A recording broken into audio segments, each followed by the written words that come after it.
There are no signs the coronavirus is contained. The Chinese doctor who initially warned the public about the virus in Wuhan province died of the disease.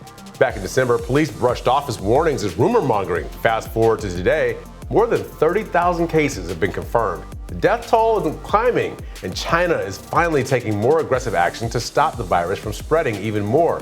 Apparently, they'll be checking every household in Wuhan, and anyone with symptoms will be sent to a quarantine center. Here in the U.S., as I'm sure most of you have seen, President Trump has been celebrating his acquittal since the Senate voted. After this vote, there's no telling if the law will ever stop President Trump from using the power of office to push personal agenda or any other president again. And Republican presidential candidate Joe Walsh stepped out of the race today, and he vowed to support whoever the Democratic nominee is. On today's show, we've got more on the 2020 Democratic race. Candidates are in New Hampshire, hoping to win the hearts and minds of voters ahead of the primaries on Tuesday. Happy Friday. I'm Jamal Simmons. Here's why you should care.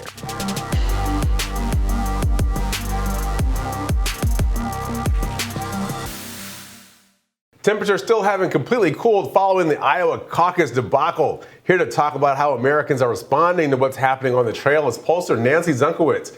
Nancy, I want to thank you for being with us again. Of course. It's always a pleasure. Listen, we all have been watching this for the last few days. It's taken days for us to get any kind of count. I know, can you believe that it's still this week? It's still this week. And then we had the DNC chair, Tom Perez, saying let's do a recanvass. People are all over the place.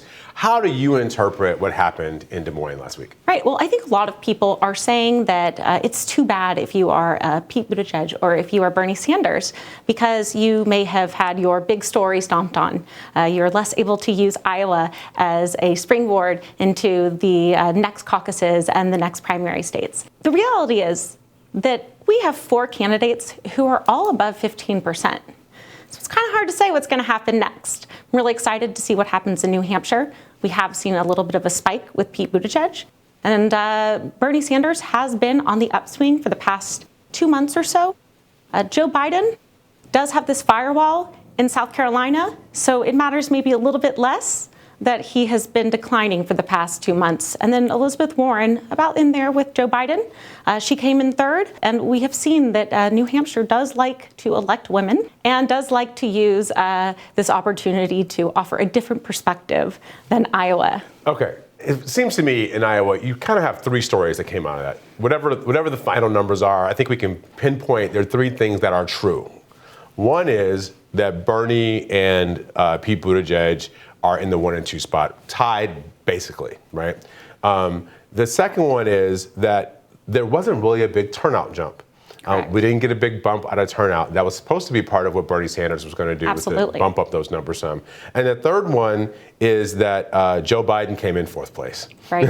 And so he's the national front runner who came in 4th place in Iowa. Right. And we've never seen anybody win the Democratic nomination in modern times who came in 4th place in Iowa. So those 3 things being true, there is something that would come out of Iowa if that story had broken on the first night. I do think it feels like it's been kind of dripping out for the last few days. And even though those are really big storylines, they really haven't had an impact on the race very much. Right. I think everything has been a little bit overshadowed. And another thing that's happened is that it's given the opportunity for Mike Bloomberg to sort of make his case to people. I'm great with data. Pay attention to me. The fact is he was not even sort of on the ballot, if you will, in Iowa, and yet was able to make a statement about himself and his campaign because of this delay in the results. It is not great for Joe Biden, but think about Pete Buttigieg and the struggles that he is having with people of color. Yeah. And if you look at the next caucus state, Nevada, if you look at South Carolina, these are states where he has not been able to expand his appeal beyond what he was able to get in Iowa, which is a much less diverse state. Yeah. Someone mentioned to me that if you think about Bill Clinton back in the early 90s, he was considered a conservative. They were from a right-to-work state, all that. But the one thing Bill Clinton had was a very strong relationship with African Americans. People who were from Arkansas traveled the entire country and told people how great he was, and that kind of helped build his reputation. Pete Buttigieg does not have the benefit of African Americans in Indiana rallying to his defense. Even the only CBC member from Indiana does not endorse Pete Buttigieg, which is kind of a big deal when somebody from your state's running for president and you don't get endorsed by them. It makes it hard to see how he's going to be able to penetrate that wall when he goes down south. Right, but then remember what happened with Barack Obama. It took Barack Obama winning for South Carolina voters who are much more diverse to see him as a winner and as a viable candidate and somebody that white people would vote for. And so Right, so now you got somebody like Joe Biden. White people wouldn't vote for Joe Biden in Iowa. What's that going to do to South Carolina? See, here's what I think. I think this South Carolina firewall people talk about is as sturdy as Hillary Clinton's blue wall from 2016. That if you can't win in Iowa and New Hampshire and maybe even in Nevada, 3 or 4 weeks later, you expect these voters to be holding for you after they've watched you get your clock cleaned for 3 weeks. I'm just not sure they're still there. Right. They want to pick a winner. They want to pick a winner, and they said that in every single poll. Right. So I don't know. I think Joe Biden's firewall is a little dodgy.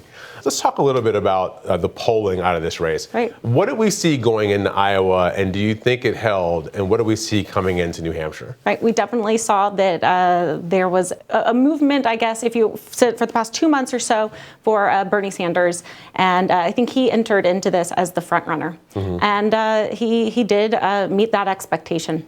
And I think there was this idea that Pete Buttigieg, like Elizabeth Warren, peaked too soon. Turns out that was wrong. What was most relevant in the Iowa case was that while not getting as many raw votes as Bernie Sanders, Mayor Pete was actually able to get a lot of the people who were not viables votes. So he actually ends up in the exact same place as Bernie Sanders through this caucus process. And what was really important— Bernie's running around telling people he got 6,000 more votes. Correct. Which is, a big deal in a primary. Doesn't necessarily mean you end up with more delegates. What's really interesting here also in terms of the polling and what the polling community is talking about is not just the Seltzer poll, which was obviously pulled for sort of human error in the administration through a calling house, but also the huge victory. What's the Seltzer poll? Is that the Des Moines Register Correct. poll? Okay. Ann Seltzer, popularly known as the Des Moines Register poll. They did not actually have a result the weekend before, which everybody was sitting around waiting on. Right. It is since leaked, and she is very well regarded, gold standard pollster, has historically been the most accurate pollster. But in this case, the most accurate pollsters were people who were using new technologies. Places like my own firm, I'm proud to say. We use 100% online interviews, and it was either online, all or in total, or using text, all or in total, that was the most accurate. That is sort of a huge victory if you are pushing these new technologies. What about a mix? Right. What about a mix? What about live calls and the right? So everybody who'd used some or all of a new technology was more successful than the sort of legacy pollsters.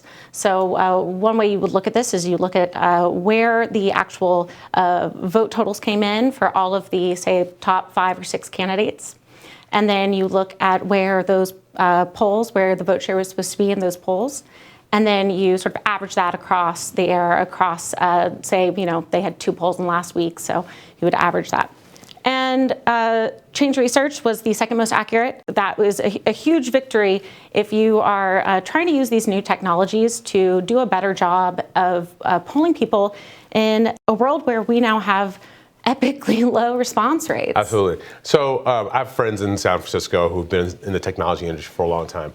One of the things that they raise is that what happens in politics very often, it's not just politics, but it happens particularly in politics, is people get fascinated by a technology and they want to employ the technology, not really thinking about the goal that they want to reach, right? So in polling, you actually have a problem, which is that people have cell phones, they don't have home phones. People are not answering calls they don't recognize. So you got to find a way to get around all the screens so you develop a technology. There was actually a problem in Iowa for them to develop this app. It just seemed a little bit like they thought, oh, wow, we could have a cool app that would help us aggregate the results. And the app failed, and the backup plans failed, either because of Trump voters jumping in or because they just had inadequate calling centers. Right, and this was the first year that they were asked to provide 3 different counts. And that is a good goal. And more transparency, especially for a caucus system, one that's sort of seen as maybe a little antiquated, a little less democratic. I think that is something that is worth praise. It is a good goal. Sure. But why couldn't you use Google Docs? Right. So yes, sometimes inviting technology in can actually make things harder and not easier, and that is not the goal. And right now we have so much skepticism about polls. We have so much skepticism about the security of our elections, and this is the exact wrong time to get this wrong. And so we as a party, we as political professionals need to do a better job of knowing what is the right technology to use when, so that we can all fill this goal. There's never been a time where the electorate has been more data savvy, more capable of understanding and talking about polling data. There's never been a time where it has been more important for the media to relay this information in a way that is accurate and timely. And there's never been a time when campaigns were more dependent on polling data and an accurate understanding of what actually happened in terms of your vote, where it is, are you in the lead, shaping your communication strategy, and all of your different programs. So this is incredibly important for us to get right. All right, so last question. You said it's important to get right. I think everybody in the country is looking to see whether or not Democrats can field a candidate that could beat Donald Trump, whether or not Democrats can be able to win the Senate back. How do you see going forward this blending together of old traditional campaign methodology and these new technologies? Are Democrats going to learn from this Iowa debacle, or do you think some of this stuff is just baked in and it's too late to make some of the fixes? I sure hope so. Thanks for watching Hill TV on YouTube. Be sure to click subscribe and hit the bell so you know when we post new videos, and head to thehill.com for all the latest political news.